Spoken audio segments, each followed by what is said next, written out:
Olá!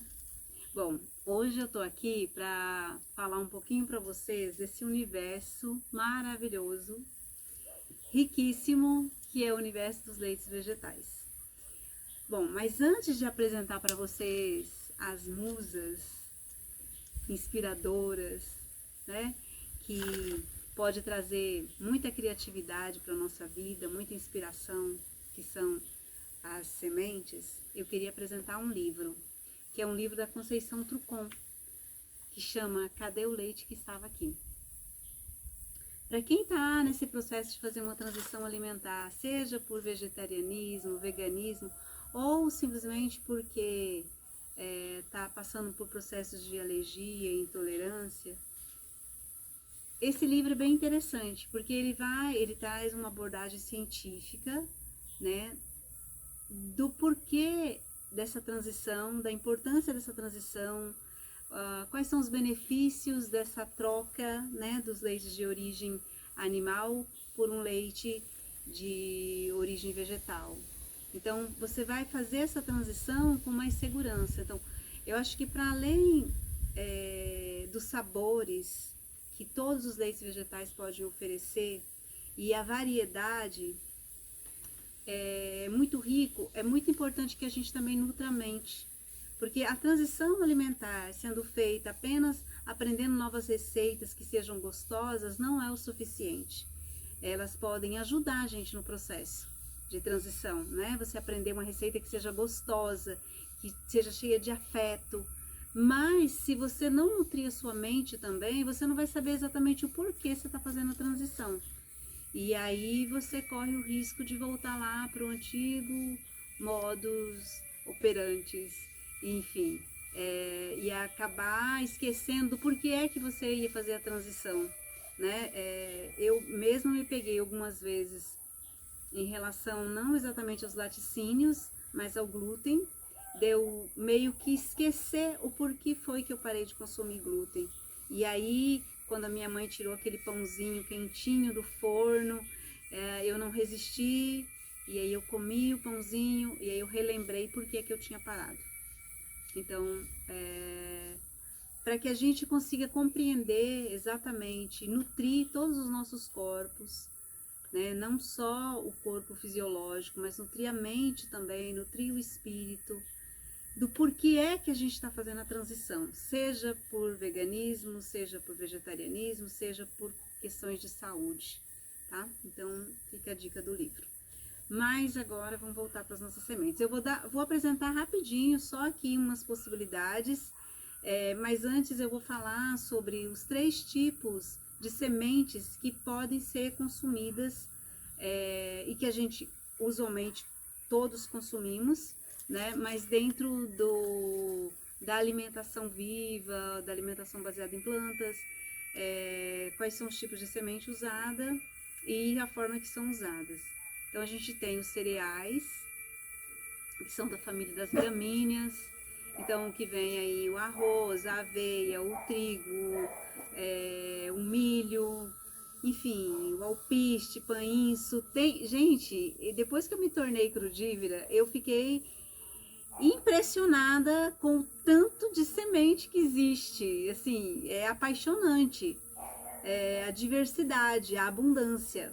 Bom, então essas são, existem, você por exemplo pode fazer leite de aveia, leite de alpiste, leite de arroz, então esses são cereais.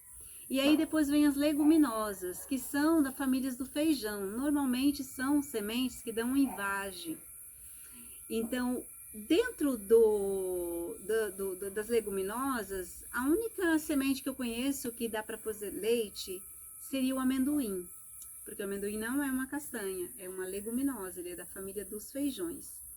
Mas o amendoim, ele tem umas peculiaridades assim, então, bem interessantes, bem importantes, que precisa ser levado em conta, que é a questão de um fungo associado à planta, né? É um fungo que é simbiótico com a raiz, mas que pode acontecer a contaminação, principalmente porque o amendoim ele dá uma vagem por baixo da terra. Então pode haver essa contaminação e aí esse fungo ele não é simbiótico conosco.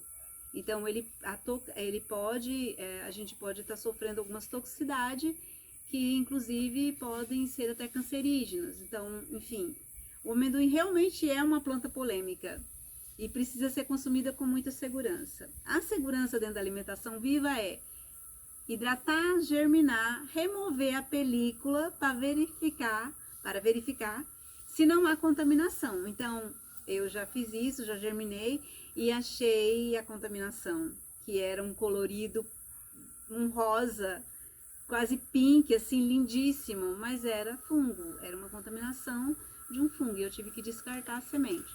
Então, toda vez que eu vou consumir o amendoim é da mesma forma, hidrata, germina, descasca, tira a pelinha para verificar se não há contaminação, para daí eu usar. E aí eu acabei meio que tipo desistindo do amendoim, sabe? Não dá para colocar ele ali na minha vida diária.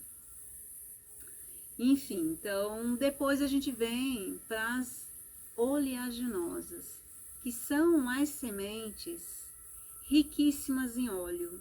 Então ali tem as castanhas, a chia, a linhaça, o gergelim, o girassol. E bom, agora eu me lembro dessas aqui. Essas sementes, dentro da alimentação viva, algumas a gente germina e outras a gente só hidrata. Então, a gente germina todas as sementes íntegras, estão integrais e que estão vivas. As sementes que estão quebradiças, a gente já, por exemplo, como a semente de girassol descascada, essa aqui. A gente compra nas lojas de produtos naturais, que é conhecido como pepita de girassol. Algumas sementes estão quebradas e aí danificou o germe. Então, se você pôr para germinar, aquela que está quebrada, com o germe danificado, ela vai atrair fungos.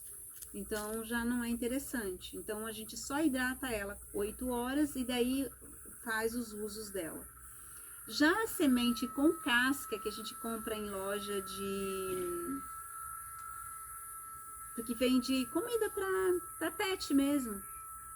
Essa semente ela tá íntegra, então ela pode ser germinada. E aí tão interessante que é a gente tomar um alimento biogênico, sabe? Consumir um alimento biogênico, um alimento que acabou de despertar para a vida, que tá cheio de graça, cheio de entusiasmo. E aí a gente consome isso e cada célula da gente recebe essa energia. Então é muito interessante. As castanhas, quase todas elas, a não ser, por exemplo, que você compre uma castanha do Pará na casca e você quebre, mas quando você compra já descascada, elas já perderam a capacidade de germinação. Algumas foram, inclusive, usados processos térmicos para remover da casca. Aí sim, você apenas hidrata. Por quê? Hidratando, normalmente escolhendo uma água filtrada, uma água solarizada, ela vai estar bebendo essa água, se hidratando dessa água, ela vai estar mais macia para fazer o leite, né? E ela vai, de qualquer forma, vai ser muito melhor do que você fazer com a castanha seca. Tá, e aí, então, a gente tem algumas possibilidades aqui. As sementes, como eu já apresentei, de girassol, que são 2 possibilidades para você fazer o leite. É a mesma semente, você vai ter os mesmos nutrientes, mas com a diferença que uma você germina e outra você não germina. Francisco, você desce, você não vai participar do vídeo. Desculpa aí. E aí, a gente depois tem o gergelim, que é uma semente também que tem uma peculiaridade, que ela normalmente fica um pouco mais amarguinha na germinação. Mas aí a gente pode, por exemplo, saborizar ela fazendo associada com uma tâmara ou uma uva passas. E aí a gente tem a linhaça, que também dá para fazer leite com a linhaça. Ele não é um leite tão saboroso, mas é interessante. Principalmente pelas propriedades. Mas aí eu acabo usando ele, por exemplo, para fazer vitaminas, não tomo ele puro. Mas dá para associar a linhaça com outras sementes, como a linhaça com o gergelim, a linhaça com o girassol, a linhaça com o coco. E, enfim, eu vou estar recebendo os nutrientes da linhaça num leite que fica mais interessante, mais saboroso. E aí eu tenho também agora as castanhas, que aí eu posso usar amêndoa, que não é nacional, né? Mas também é um leite bem suave. Você consegue aproveitar os resíduos depois para fazer uma ricota, uma farofa. E aí depois tem todos os cuidados também com essa semente, né, com essa castanha para poder na hora de fazer o leite, mas quando eu for ensinar a fazer o leite dela, a gente pode abordar isso. Temos a castanha do Pará, que daí sim é uma castanha nacional, uma castanha das nossas florestas, né? E é um leite bem interessante, ele é bastante gorduroso, bastante rico. E agora, ele tem muito selênio, e quando a gente vai fazer leite, a gente usa uma boa quantidade. Os nutricionistas indicam consumir até 4 castanhas por dia. Então, quando você vai fazer o leite da castanha do Pará, o que eu acho mais interessante desse universo dos leites vegetais é a questão da rotatividade. Se eu tenho muito selênio numa castanha e eu vou usar 20 castanhas para fazer o meu leite, ou até um pouco mais, como eu vou fazer essa rotatividade de sementes, de castanhas para fazer o meu leite, eu vou levar pelo menos, contando as sementes que eu tenho aqui à minha disposição, 8 semanas para voltar a consumir o leite de castanha do Pará. Então tá tudo bem usar essa quantidade para fazer o leite de castanha do Pará. Eu tenho a castanha de caju, que é uma castanha nacional. Normalmente ela é bastante comum no Nordeste, mas a gente também pode conseguir aqui, porque tem bastante pés de caju. A questão é a dificuldade para remover essa castanha de dentro do caroço, porque é muito oleoso, requer todo um cuidado, porque a gente pode se queimar. Eu já fiz, inclusive, acabou descascando toda a pelinha da mão, assim. Então eu prefiro comprar, né? Compro pronta já. Mas essa semente já não é mais crua, porque ela passou por um processo térmico para ser removida do caroço. E aí você precisa só hidratar, né? Não tem como germinar, mas é interessante. Bom, eu acho que eu falei de todas as sementes, eu me esqueci se eu me falei do coco ou não. Me perdi aqui. Mas o coco, ele é uma castanha e é uma semente. É interessante consumir germinada, então às vezes na feira a gente já consegue ela germinada. Então quando você chegar na feira e encontrar um coco que tenha um negocinho branco aqui, sabe, não se assusta, às vezes está brotando mesmo. Quando eu encontrei o primeiro coco assim na feira, eu não praticava alimentação viva ainda, eu achei estranho. Aí a dona da banca falou, não, pode levar, tá, tranquilo, é super saboroso. Eu acabei levando, consumi aquilo com uma estranheza e tudo. E aí quando eu encontrei alimentação viva, que eu conheci a alimentação viva, falei, nossa, é isso. Agora quando eu vou à feira, eu só vou pesquisando no coco seco e prefiro comprar aqueles que já estão germinados. É possível germinar em casa? Mas leva-se um tempo aí, às vezes até 15 dias, para conseguir germinar um coco. Então, se eu encontro germinado, é um tesouro e eu levo para casa. E aí a gente tem o coco verde também, que é uma fruta, né? O coco seco é uma castanha, o coco verde é uma fruta. E aí esse coco verde tem um leite muito mais suave. O teor de gordura é bem mais fraquinho ali, né?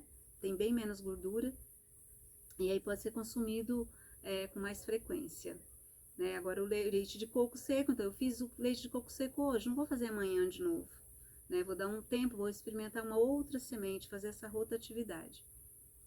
Bom, eu acho que basicamente é isso. Eu tenho algumas sementes aqui que já estão de molho, né? Já estão hidratando para fazer um leitinho.